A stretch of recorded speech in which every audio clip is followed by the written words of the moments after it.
D-Day, June the 6th, 1944, the greatest seaborne invasion in history. By the end of the longest day, more than 170,000 Allied troops had been landed on the Normandy beaches to launch the liberation of Europe. Thousands more would follow. But without a steady stream of supplies, they could not hope to secure their position and move inland.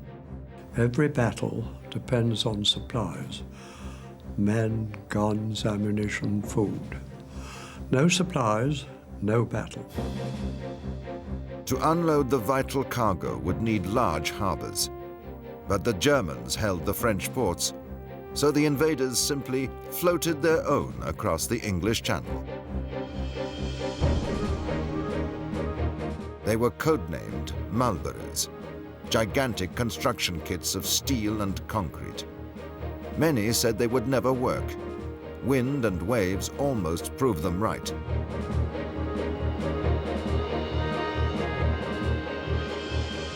But ingenuity and determination saved the day. They just have to design from scratch and hope for the best. After all, the whole thing was a hell of a gamble. No one had ever taken a harbour across the ocean before. Using archive film and colour reenactments, Battle Stations tells the story of one of the boldest plans ever conceived in wartime: the building of the Mulberry Harbours.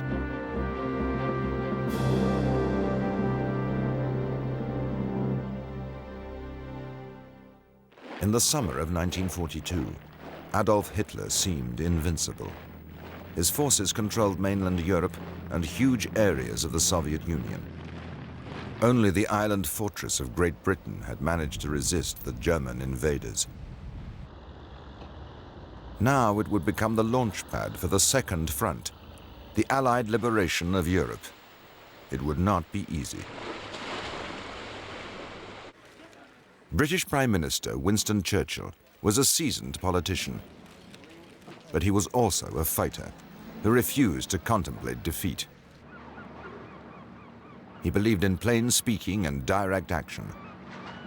He did have the most terrific effect on the morale of everybody, and he always seemed to say the right things at the right moment.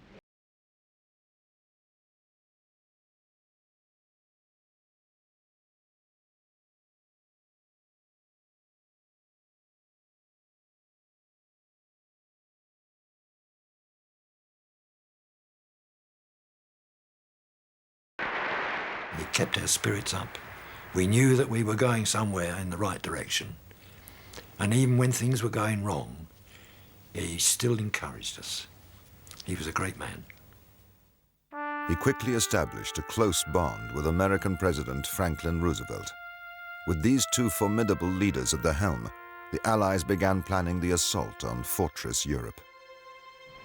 Here we are, together, facing a group of mighty foes who seek our ruin. Here we are, together, defending all that to free men is dear. Soon, American forces began arriving in Britain to create the huge buildup of Allied military power needed to liberate mainland Europe.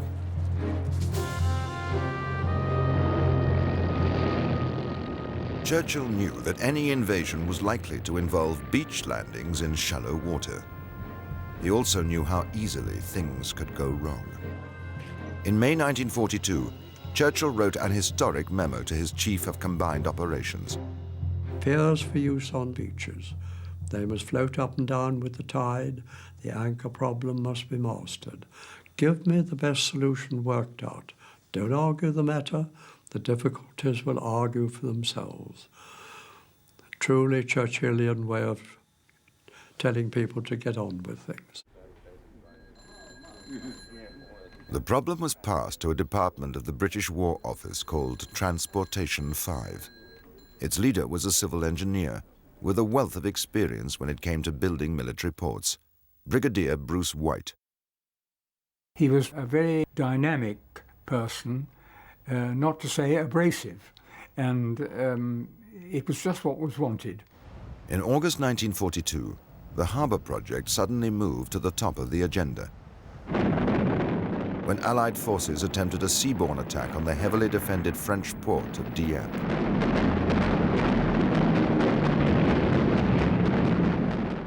The raid was an act of extraordinary heroism, which achieved nothing except to confirm the impossibility of capturing any port held by the Germans. They announced that if we hold the ports, we hold Europe, and they were absolutely correct. And that was the position of the planners in 1942. And they came to the conclusion that unless we can have a port, there would be no invasion. A beach landing with floating piers seemed the only answer. But would they work? Winston Churchill took a keen interest in the progress of his pet project and was constantly pressing for action. They began to realize that, bloody-minded though he was really talking a lot of sense. And he did inspire people to give of their best. In June 1943, the coast of Normandy was chosen for the D-Day invasion, codenamed Operation Overlord. The American military planners believed that the operation could be supplied by landing craft, discharging directly onto open beaches. But Churchill still believed that his floating piers would be essential. In August 1943, he was crossing the Atlantic on board the liner Queen Mary, en route to the Quebec Conference with President Roosevelt. One of the ship's bathrooms was used to stage an impromptu demonstration of the need for a sheltered harbor to protect the unloading operation. Several paper boats were launched in the bath and were quickly swamped by creating waves with the aid of a rolled-up newspaper. But when a loofah was placed across the bath to represent a breakwater, the boats survived the waves, and Churchill was convinced. Now he had to convince the Americans. Unsurprisingly, I think the American military had mixed views about the need for the Mulberry Harbours. General Eisenhower, the Supreme Allied Commander, mentioned in his memoirs that when the proposal was first broached to have Mulberry artificial harbours to back up the Normandy invasion, that it was greeted by hoots and jeers by the assembled military and naval officers. The American chiefs of staff were not very much in favour of it. They thought that they could do a landing over the beaches. They had great experience of their Pacific landings, but those had not been on the gigantic scale of the Operation Overlord. And they really believed that they could do it without a harbour. However, they gave way to Mr. Churchill and said, all right, if you want this project, we'll go along with you. They began to see that the harbour could provide a valuable insurance policy against bad weather, while also avoiding the need to capture a heavily defended French port. And Roosevelt saw no reason to antagonize his closest ally by opposing the British scheme. A joint plan was agreed. The components for 2 artificial harbours would be built in Britain, one for the British and one for the Americans. The top-secret project, codenamed Mulberry, would be given the highest priority. The planners now faced a major challenge. And that was to design the pieces for 2 great harbours, to construct the pieces for the 2 harbours all over the United Kingdom, to assemble the pieces on the English south coast, to tow the pieces one by one through 100 miles of German-infested sea to the French coast, and to plant the pieces at Arromanches in the British sector and at Omaha Beach in the American sector. That was the operation, which was codenamed Mulberry. This gave the green light for development work on a whole series of schemes, some good, some wildly impractical. Tough decisions would have to be made, and made quickly. The invasion was scheduled for May 1944. 2 gigantic artificial harbours, each one bigger than New York Central Park, would have to be designed and built in just 9 months.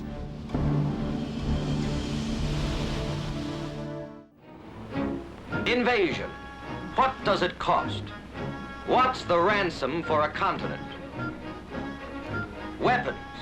18 million tons, 50 million tons. Men. Ships to carry the men. And 2 gigantic artificial harbours. A harbour needs a quay which usually remains fixed, while the ship rises and falls with the tide. But this causes problems when unloading, and Winston Churchill had demanded a pier that would also float up and down with the ship. The Mulberry designers responded with the spud pontoon. These were massive floating pierheads, 200 foot long by 60 foot wide. They were to be built of steel and fitted with 4 legs, called spuds, planted firmly on the seabed and standing almost 100 foot high.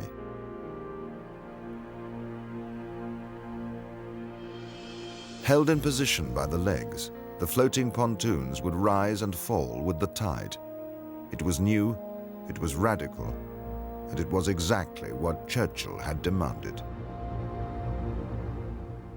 He was an adventurer, and anything brand new and novel, he really thought was the cat's whiskers. They were a marvellous piece of engineering, and we saw these actually working, and they were extremely good. It was very clever indeed. But the pierhead would have to be linked to the shore by a long roadway, strong enough to carry heavy vehicles and able to survive in a heavy sea. The problem was passed to a talented young bridging engineer, Major Allan Beckett. If you're going to make an invasion on a beach, you've got to get it right. You've got to have the tides right, the water depth right, and the gear right, and so on and so forth. It's no good going along with improvised gear. Within a week, he had designed a flexible bridge span to be carried on floats and produced a scale model to demonstrate how it would work. Normal girder bridges are firmly braced to resist distortion. The secret of Allan Beckett's bridge was its combination of great strength and flexibility. It was designed to carry tanks weighing more than 30 tons, while twisting, rising and falling as it rode the waves.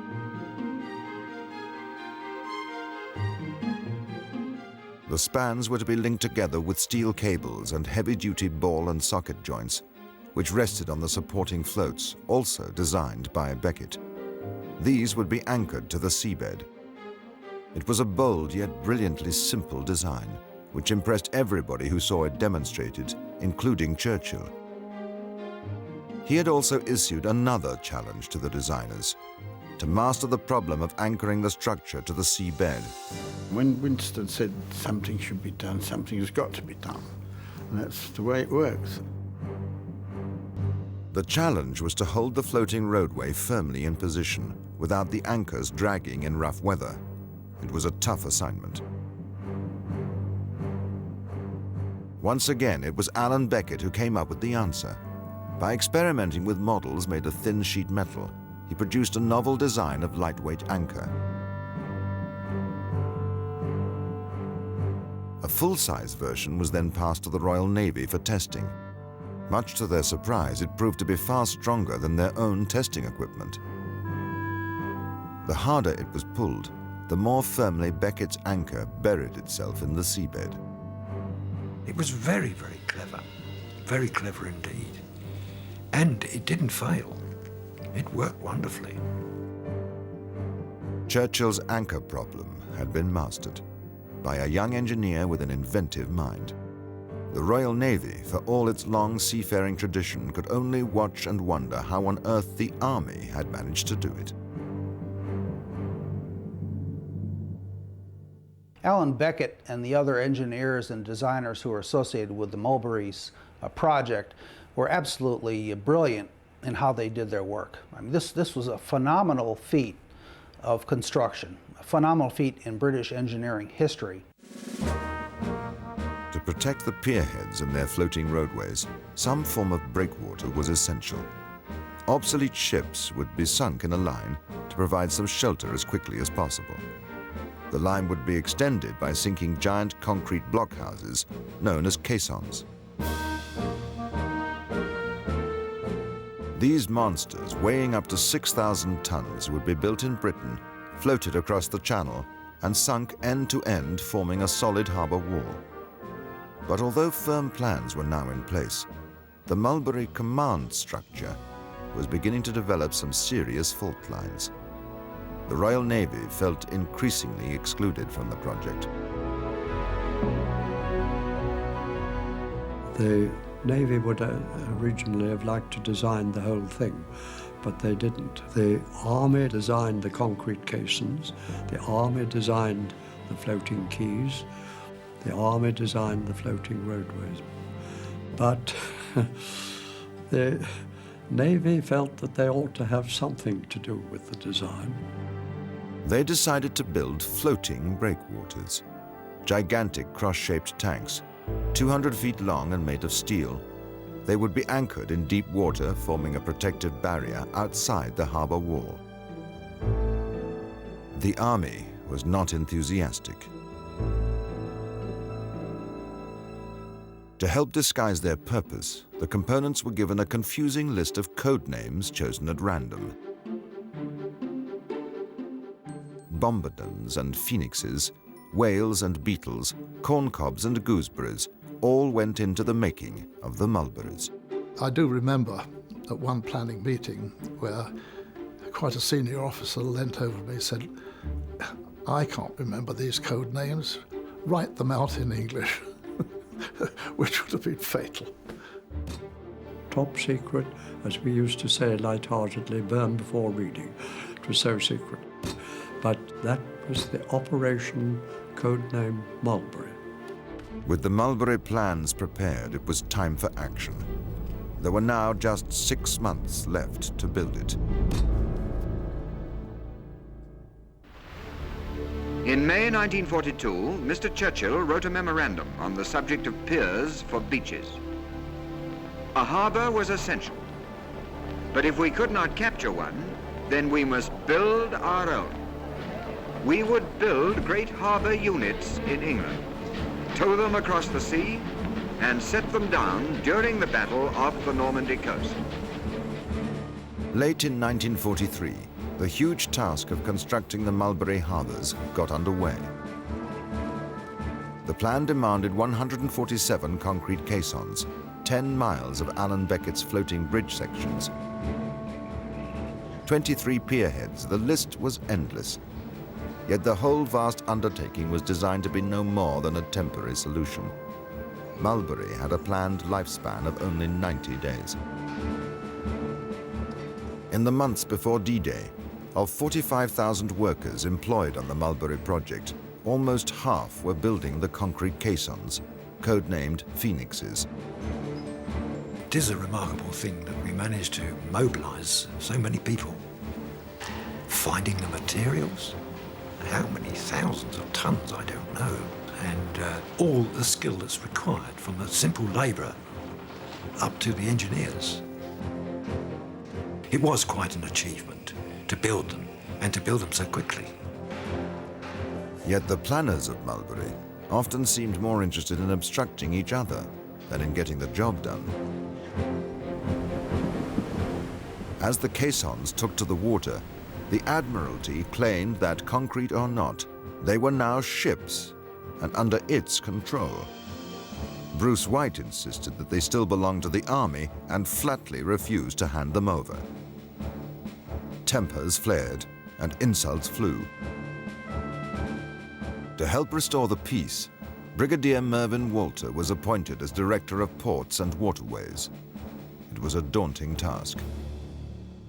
Well, I went and saw Brigadier Bruce White that morning, and he told me unless the project was under the control of the Army, not the Navy, it would fail. And after lunch, I had a meeting with the Admiralty, and they told me the whole thing will fail unless you get rid of Bruce White. But whoever was in charge, Churchill had no intention of letting it fail. "Don't argue the matter," he had said. "The difficulties will argue for themselves." Churchill was obviously the dynamic force behind the whole thing, and one felt right down at my level that he really was terribly interested in this thing, and it really would be a very good thing if it succeeded. The pace of the operation was relentless, and work continued round the clock. Many of the pierheads were built in Scotland. They were 200 feet long, 1,000 tons in weight. These blokes were like beavers. People who had never been probably in sight of the sea, building and launching boats. But that was the condition in which they were built. And we had 8 months to do it, and we did it. The whole nation seemed somehow to be driven by another kind of vim and vitality.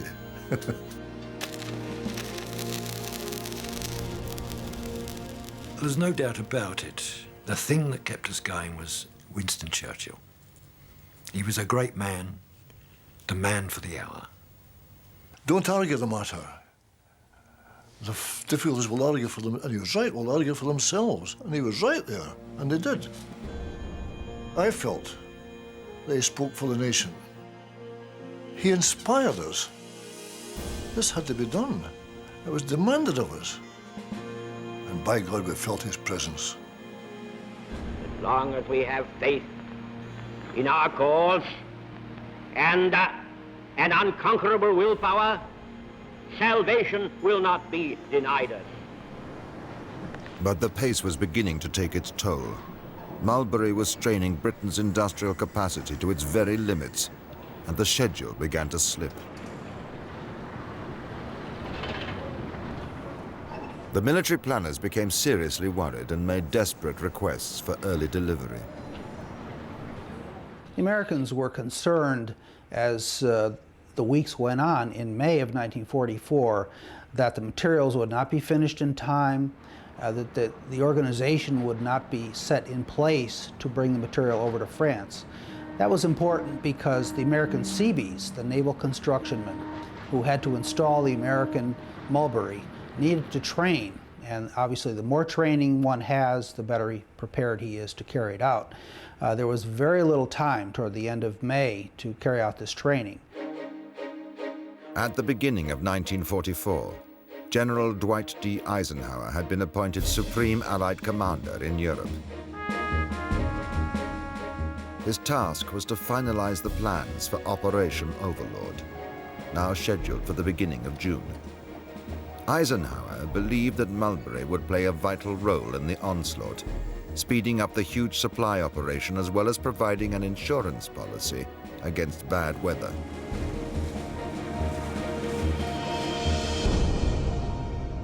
Meanwhile, across the Channel, the Germans were also working round the clock, preparing for the invasion they all knew was coming.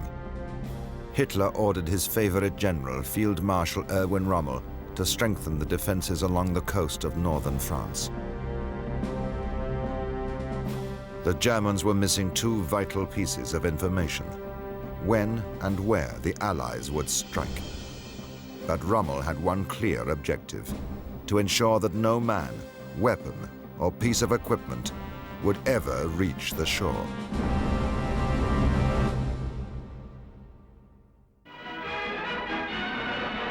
Never was any military project more thoroughly prepared than the invasion of Europe. Great storehouses are packed to capacity with engines of war and food for the enormous army now assembled in Britain. The well-nigh illimitable productive resources of the United States and Britain are behind the invasion. When the armies land in Europe, they'll lack nothing that it's in the power of Britain and America to provide. The supply operation was on a gigantic scale. Millions of tons would be needed as the beachheads were secured and the breakout began. As the Allied troops gazed in wonder at the sheer scale of the invasion build-up, mysterious floating shapes caught their eye. The first thing I saw was a huge office block with no windows, no doors. It was just a great big concrete box, 60 foot high, 60 foot wide and 200 feet long, and looked like a giant egg box. The biggest jigsaw puzzle ever created was starting to come together. They put me on board, and I was given a delivery note, believe it or not. So I clambered up on the top, but quite honestly, I didn't know what I was supposed to do. I had no instructions. It did not occur to us at that time that this thing floated. And we were amazed that the tug that was tied up to us suddenly started pulling, and we moved.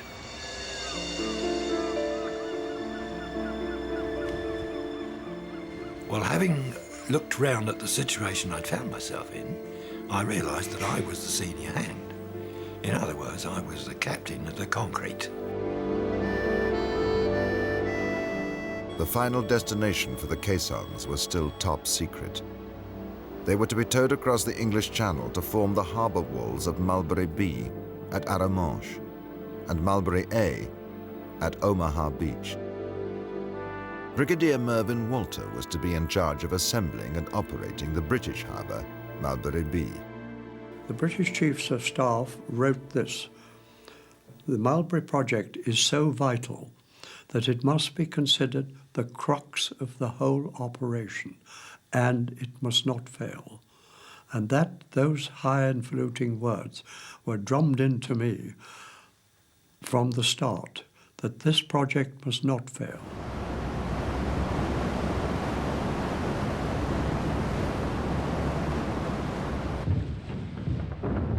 As the first waves of Allied troops hit the Normandy beaches on June 6, 1944, to begin the liberation of Europe, they carried basic equipment and rations for only 48 hours. To back them up and secure the invasion beaches, a huge supply operation was already on the move. It was a wonderful sight. You couldn't move for ships. And obviously something very big was on, and we were part of it. But we still didn't know what part at that point. It was quite a calm sea, but it was a lovely dawn, and the spectacle of these ships in convoy going across, it was really most encouraging. And the aircraft going over above us, plane after plane of the Allies, and gliders. Oh, it was a wonderful sight. If I'd been the Germans, I should have been very worried. And possibly very confused. For behind the warships and the troop carriers of the invasion fleet came a procession of tugs, hauling some of the most unlikely-looking objects ever to put to sea. There's one thing I've never forgotten to this day, and that was, of course, the sound of the waves banging against the side on the front of these caissons. It was like a huge drum, and there was a huge boom, boom, boom going on all the time. We sailed actually on D-Day, but we didn't get there till D-Day +1. And there was still a lot of fighting going on, and one or two explosions. It was quite frightening at times. And the other thing that we'd noticed as we came into Arromanches was the bodies in the water. That was not a nice sight. After more than 24 hours at sea, the Mulberry Harbours had finally reached the enemy coast. Now Brigadier Walter's task began in earnest. I've never forgotten my very first sight of Arromanches that morning, exactly like the photographs we'd studied before D-Day. And I can still remember my excitement because the challenge was on. It was very exciting. One of Brigadier Walter's first tasks was to breach the sea wall at Arromanches and to demolish buildings on the promenade to create exits for the floating roadways. The quiet seaside resort was about to be transformed into the busiest port in Europe. Mulberry's moment had come at last. The first sections of breakwater were formed by sinking lines of obsolete ships with explosive charges. Then the concrete caissons were moved into position, to extend the breakwaters to their full length of more than 2 miles. There was already a couple, at least there, in line, and the tug nudged us into position. And with ropes and tackle and so forth, between the different ones, we lined them up and we heaved and we pulled and straightened things up to make a huge wall to this harbour.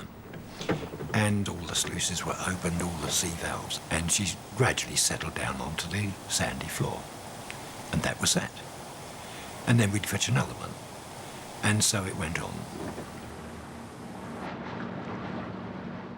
I don't think it really sank in until we saw things unfolding in their proper order that we realised that this was a harbour we were building.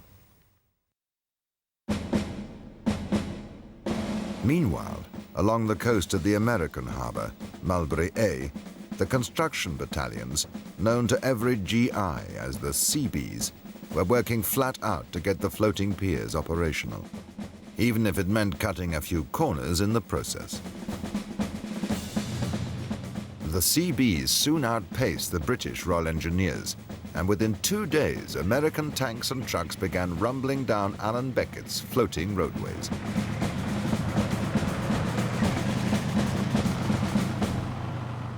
It was a great thrill for me to see it actually, as I thought it would be, built early, immediately after the landing, with very, very little time interval, because that time interval is the time that the enemy will regroup. And the idea behind the whole of Mulberry Harbour was to get armour ashore quickly, before the counterattack. And they did that. They did it so quickly, within 2 days. Incredible? Yes. Even to Americans steeped in traditions of pioneer courage and mechanical genius. Almost unreal, but real enough to the trucks that rolled down the sturdy ramps with their rations, and big guns and shells made in America, on tires made in America. Real enough to the men who are America, and to the 90,000 troops on shore who waited for all these. The Americans did it the right way, handled the thing the way I thought it was going to be handled. The Americans, because they had come to the war with untold resources, were not as conscious of losing this material. It was considered battlefield expendable. So the Americans did not spend the time to anchor the equipment and really lavish concern on it, because once it had served its purpose, that is getting ashore tanks, that was very critical, tanks and equipment for the first 1 or 2 weeks, the Americans were less concerned about the follow-on than the British. At the British harbour, the construction rate was slower, but the work was far more thorough. Mervyn Walter ensured that as each new delivery was towed into position, the whole gigantic construction kit which formed the piers and their roadways was securely lashed together and firmly anchored to the seabed. Unloading from the main pier was just beginning. Then the wind began to blow. And on the 13th day of the invasion, the treacherous sea became Hitler's ally. Unloading on the open beaches ceased. Yet somehow or other, the work of unloading in the port went on. The American harbour was in a more exposed position than Mulberry B, yet its builders seriously underestimated the power of the ocean, despite urgent warnings from Allan Beckett. Beckett warned them. He said, we must put anchors on every pontoon of our floating roadway. But they thought they knew better, and they only put anchors every 6th pontoon. 13 days after the invasion, the worst storm in living memory hit the coast of Normandy and the Mulberry Harbours. As storm-force winds lashed the Normandy coast, Brigadier Walter's men at Mulberry B now risked their lives to save the harbour they had worked so hard to build. With the roadway doing this and this, and 8-foot waves coming over it, pure purgatory during that time, I lost about 8 sappers drowned, washed overboard, but they stood by. Absolutely wonderful. The lads who were on Mulberry, as far as it had been built then, just worked their guts out to save it. Soon, many of the 300-ton Bombardier floating breakwaters snapped their moorings and began drifting towards the fragile concrete caissons that formed the harbour wall. Unfortunately, they got out of control and they more or less smashed things up. They were no help whatsoever. That was very unfortunate. For 4 days and nights, the pounding continued. I was so tired. My officer said to me, I said every order twice or 3 times to make sure I'd said it right, you know. One was so tired. It was every man jack of that port construction force threw his heart and soul into saving the harbour.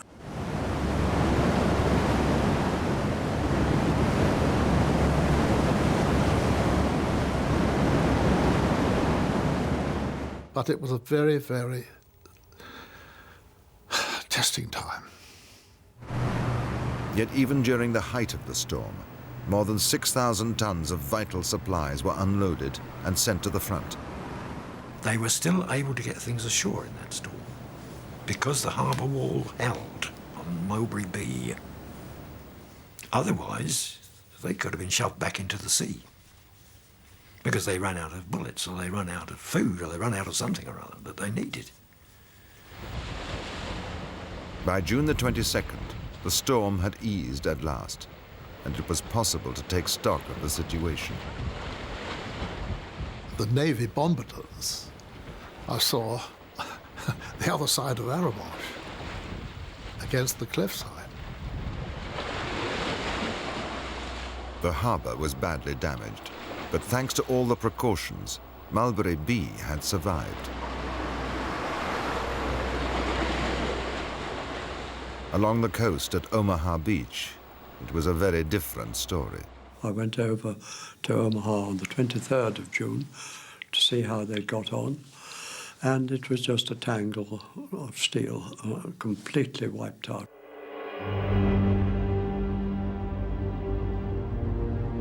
The floating breakwaters had come crashing in to shatter the concrete caissons of Mulberry A. The poorly anchored floating roadways had also broken free and drifted into a tangled mass of twisted steel. 2 entire pierheads had been swept ashore.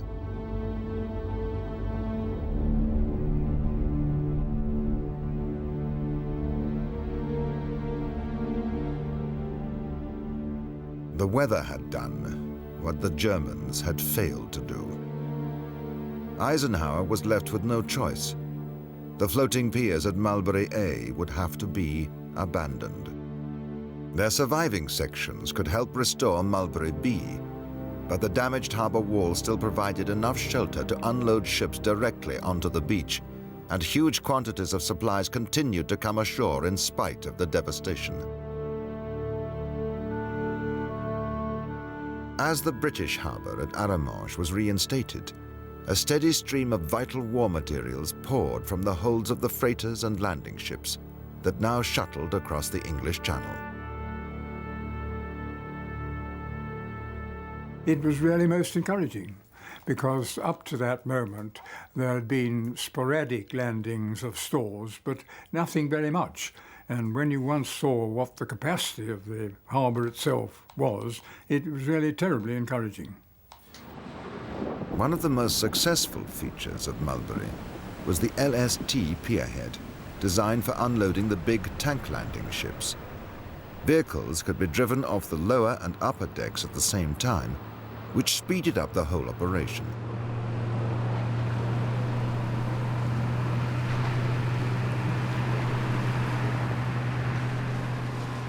And Mulberry also provided shelter for the versatile amphibious trucks known as ducks, which were able to operate a non-stop shuttle between the ships and supply dumps inland.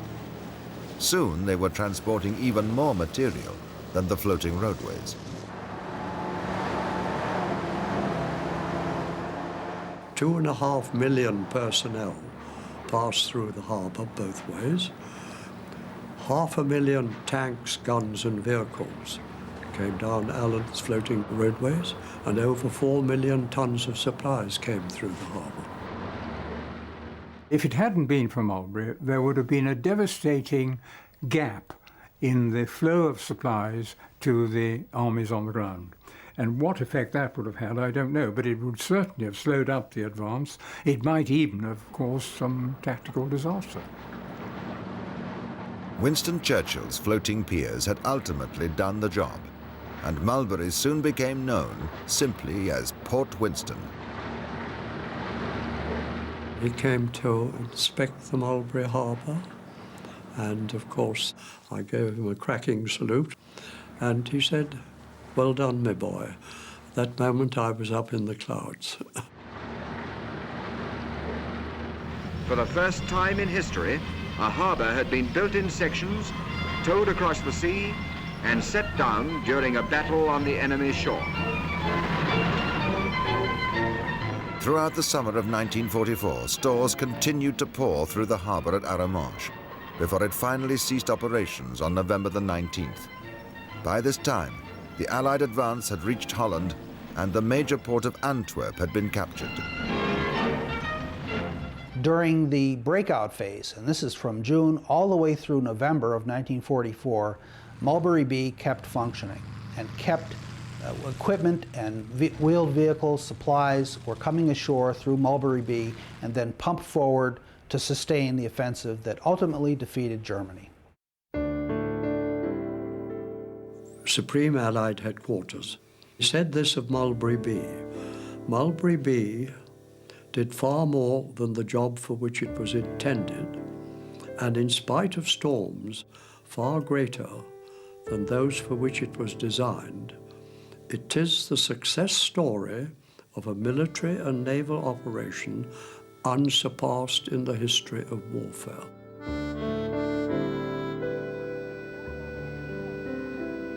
Today, visitors to the peaceful seaside town of Arromanches may not realize that it once bore the name of Port Winston. But they can hardly miss the monuments to Churchill's vision that still survive, cast in reinforced concrete. They are phoenix caissons, the last surviving fragments of the greatest feat of military engineering in modern times. Mulberry, the harbour that went to France. Afterwards, we began to feel very proud of what we'd done, however small our part was. A very small cog in a very large machine, but nevertheless it was necessary, down to the man who mixed the cement and built the damn thing. I was a very minor, tiny part of it, but I give a right arm to do it again.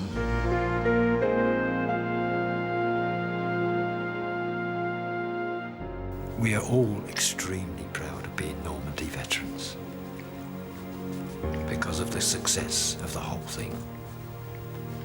It was an amazing feat, an absolute amazing feat.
Early in February 1944, I was serving in Delhi as Director of Transportation, Southeast Asia Command, under Admiral Mountbatten. And one never to be forgotten early evening, I received a signal which said, report to the Director of Transportation War Office immediately. I naturally wondered whether my sins had caught up with me, because it was a very peremptory signal.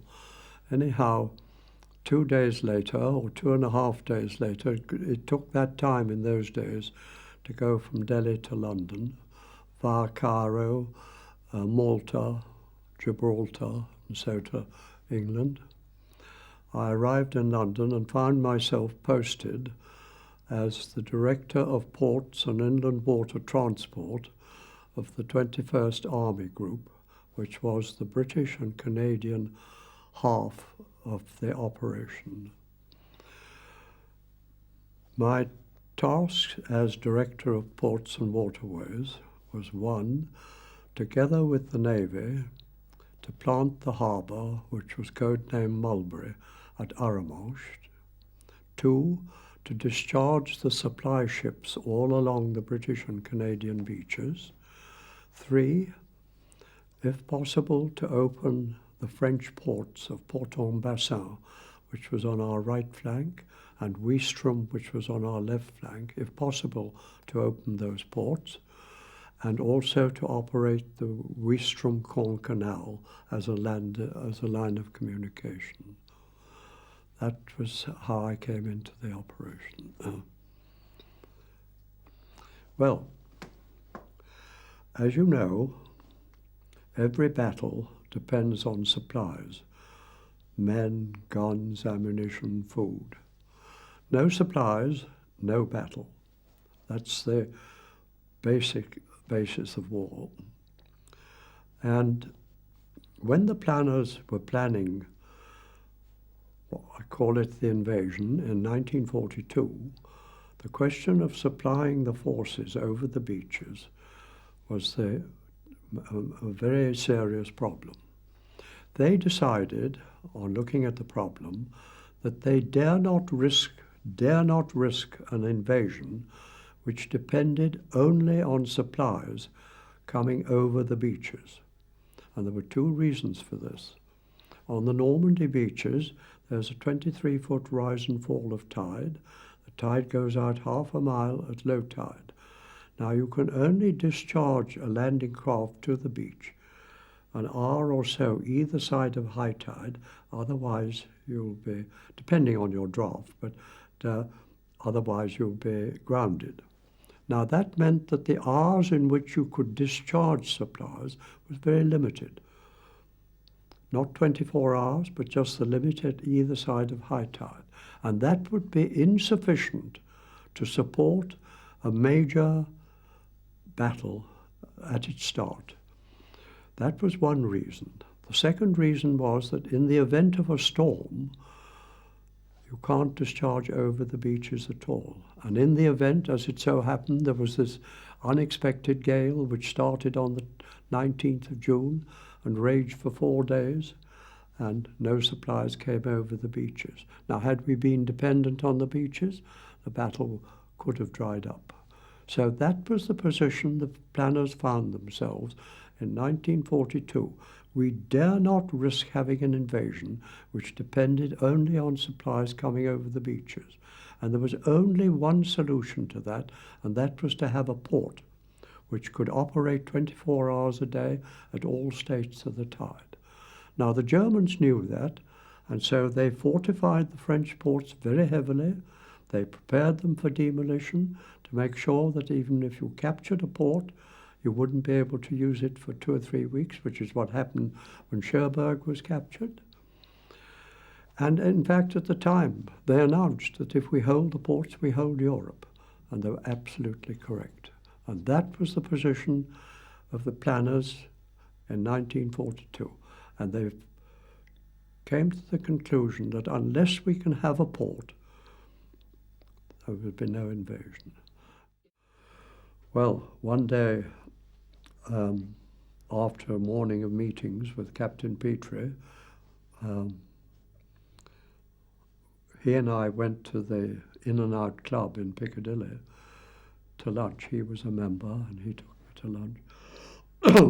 And it was customary in those days when you went out to lunch to take your locked black bag, the ordinary standard issue, with all your documents in it, and to put them under the table between your legs to try and remember that they were still there.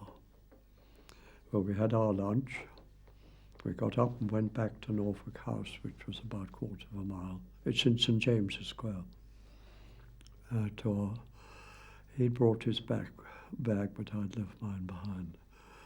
And I can still to this day tremble as I remember my feelings that morning when I rang up the club and the hall porter, in a very calm voice, I said, "I've left a bag back." "Yes, sir, thank you very much. We found a black bag and it's here in my, I can't tell you my relief to know that it was there.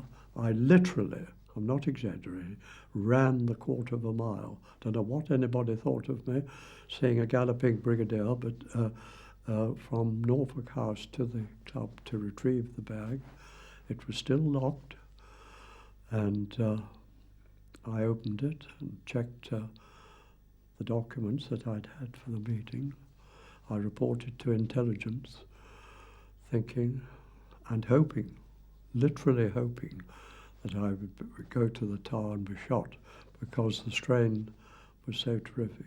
Because in the bags were plans which showed where the landing would be in Normandy, not the Port de Calais. Well, I moved down to Chelsea, lived in a beach house there for about 3 days before D-Day, and then embarked with Captain Petrie and his ship, HMS Aristocrat. We embarked at 2:30 in the afternoon of D-Day in his ship, HMS Aristocrat, very highly noble ship to embark on, and we arrived offshore in the darkness next morning. And I've never forgotten, well, I've often looked back at my very first sight of Arromanches that morning, as it was, exactly like the photographs we'd studied before D-Day. And I can still remember my excitement because the challenge was on. It was very exciting. And that's how I arrived there. As I've said in another film, when you ask me about D-Day, what was it like? I can remember a little of D+1 itself, but for most of the time, I can remember nothing. I was so tired. My officer said to me, I said every order twice or 3 times to make sure I said it right, One was so tired. It was every man jack of that port construction force threw his heart and soul into saving the harbour, and we did.